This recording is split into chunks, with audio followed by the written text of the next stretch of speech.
The last time Donald Trump visited China was way back in 2017. A lot has changed since then. The discussions between Trump and Xi come at a time of tensions in West Asia.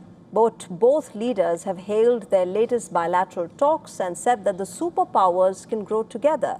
At a state banquet inside the Great Hall of the People today, Xi Jinping said that the relationship between China and the United States is the most important in the world today, and said that both countries must make it work and never mess it up.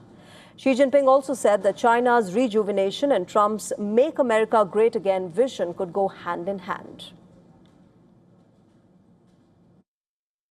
The people of China and the United States are both great peoples.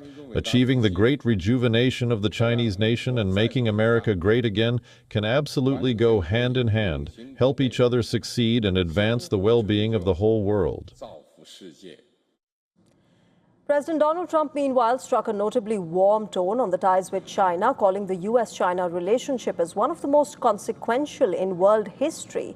He highlighted cultural and economic links between the two countries, using Chinese food in America as a symbol of deep people-to-people ties.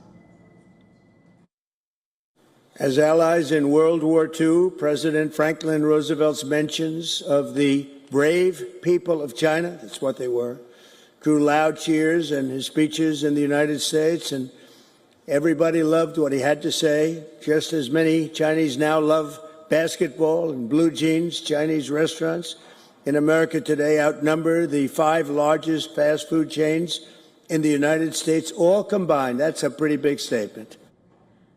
But behind the diplomatic optics, the Iran war and the future of the Strait of Hormuz remains central to these talks. According to a White House readout, Trump and Xi Jinping agreed that Hormuz must remain a free waterway and that Iran should not be able to impose payments or restrictions on global shipping through the strait. The issue has taken on greater urgency after Iran closed the strait following U.S.-Israeli strikes, disrupting global energy supplies and impacting oil and gas shipments across the world.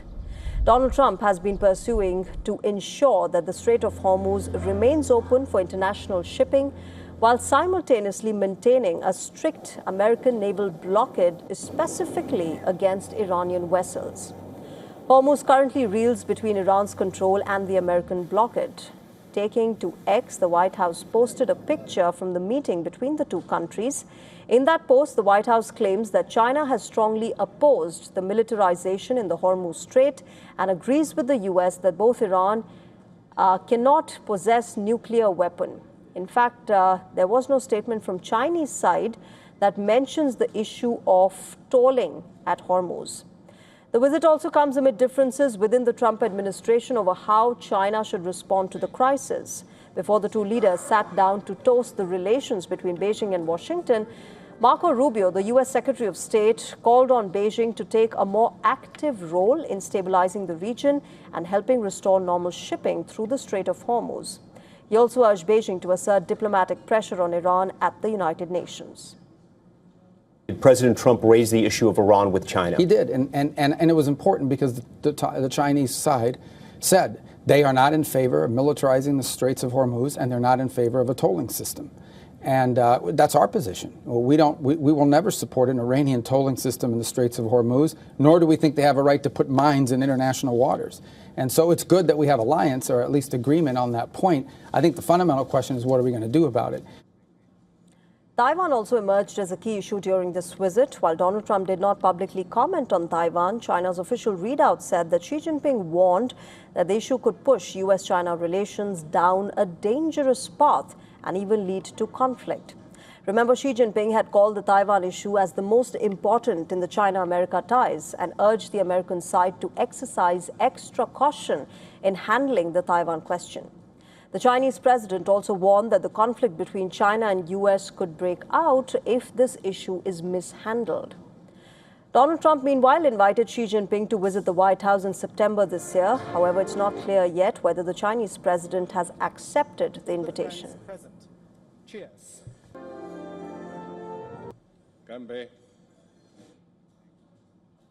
We earlier spoke with Adrian Gegis. He's a journalist and author of the biography Xi Jinping, the Most Powerful Man in the World, on this entire summit. Take a look at what he had to say.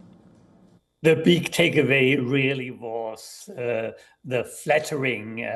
So, I mean, on the one hand, China organized everything to flatter Donald Trump by these children welcoming him, of course, the army parade and so on. And they calculated this very clever because they know Donald Trump is a personality. He likes this kind of things. And he replied by saying, yeah, Xi Jinping is the great leader, greatest leader, best friends, and so on. And this was exactly the aim of Xi Jinping.